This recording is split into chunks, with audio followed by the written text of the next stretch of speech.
Ritual sacrifice has been a part of many cultures for many years.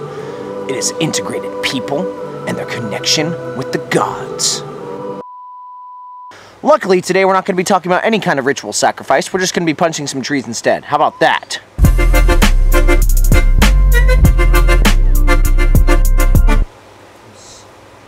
Hey guys, Wrenchy Mason Allen here for your attribute training today. I'm really excited about today because we're going to get some creative ways to turn our tree and our shrubbery in our house into a pad. Let's do it. So as you can see, I've literally taken a pillow. I've covered it in a plastic trash bag, I've tied it to a tree, and now I have literally an at-home Wave Master. Now if you have your own Wave Master, or you have your own Muay Thai pad like so, all you really need to do is tie it to a tree using your belt, which you already have, and then we are going to be doing some bag work exercises today, combining Kempo drills and Muay Thai drills. Let's get started. Bam!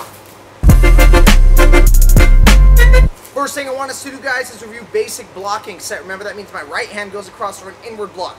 My left hand goes across for an inward block. Right hand scoops in front of my face to go outward for an outward block, blocking with the side of my arm that has my thumb on it.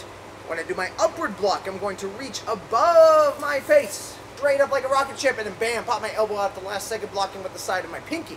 I'm going to fold my hands and do a downward block, hitting with the ulna side of my hand, the side of my hand that's the pinky, blocking a kick or blocking a low trajectory attack. I bring my hands together in that ready position, I class up, and then I bow. So now what I want us to do, guys, is we're going to treat each individual block as a strike. So I'm going to treat those inward blocks like hammer fists, like an inverted hammer fist, an upward hammer fist, a downward hammer fist on the pad that I have available for me. So make sure you have plenty of space, and make sure you can follow along just as good. Let's do it! Remember, depending on what your target is, everybody, you may need to vary your height or your intention on each strike. Every single block that we do should have the intention of defending against something with equal power and intention against you. So you have to match the person's power, hit your targets correctly, make sure you don't get hit. Also have really good intention on your blocks. Treat each block like an attack. Actually, really well. I know it's not the best, but it actually works really, really well. So if you haven't tried this yet, you should.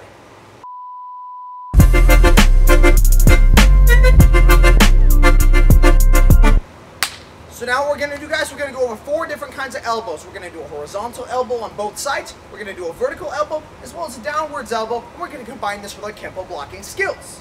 First elbow we're going to do, guys, is I'm going to go crossways like this. Take my elbows out just like a chicken wing. My secondary hand is up nice and high by my head. I twist my body so my elbow crosses center line to make sure that I have full hip rotation. So now I'm going to give you a couple of seconds to practice that on your pad. Remember, hip rotation, depending on the thickness of your pillow, watch your power so you don't actually break yourself on the tree. The tree will always win. Ready? Let's go. Whatever side is doing the elbow, that same heel should come off the ground. So if I'm elbowing with my right hand, my right heel is off the ground. If I elbow with my left hand, my left heel is off the ground. My opposite hand is up, protecting my face. Now this motion is going over. So now this time I'm going to be hitting with the back part of my elbow, so I'm going to be hitting with the reverse part of the ulna. I'm going to shuffle into range as my cover hands are up, boom, and hit with the back part of the ulna right here. Not hitting with the very tip of my elbow because that's where my funny bone right is. We're just hitting with the mass that is considered my arm. Same rules apply with hip rotation, guys. Now we're going to do the same thing on the pad. Make sure your cover hands are up close to your forehead. Shuffle in range. Twist your body for power. Cover hand up. Are your heels coming off the ground when you rotate your hips? How much power you have? Are you hitting with the right side of your hand? Etc., etc., etc. Now we're going to do downwards elbows, guys. So you have 2 choices. I can do the same side of my hand that I did on the previous elbow, or I can hit with the same side of my hand that I did on the first elbow. It's your choice. Depends on your flexibility, depends on your shoulder mobility, depends on basically personal preference.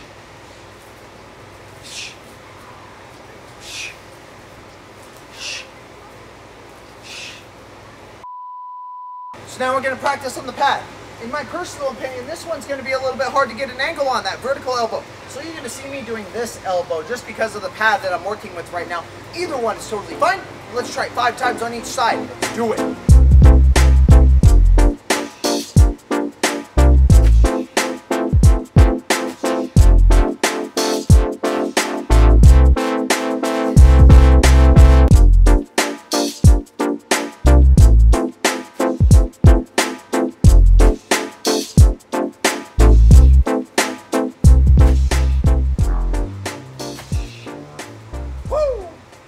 last one's going to be a vertical elbow, guys. So I'm hitting with the same part of my arm that I was hitting on all the previous elbows. But I'm just going from a south to north position. A 6 o'clock to a 12 o'clock position when I'm doing this elbow. Obviously, my cover hands want to be up protecting my face. Obviously, I need to shuffle in and out of range. But this time, I'm just coming from a different angle. Again, 6 o'clock to 12 o'clock. Hold on. Just adjusting my tree here. Never thought I'd say that in karate class. Okay, we're good.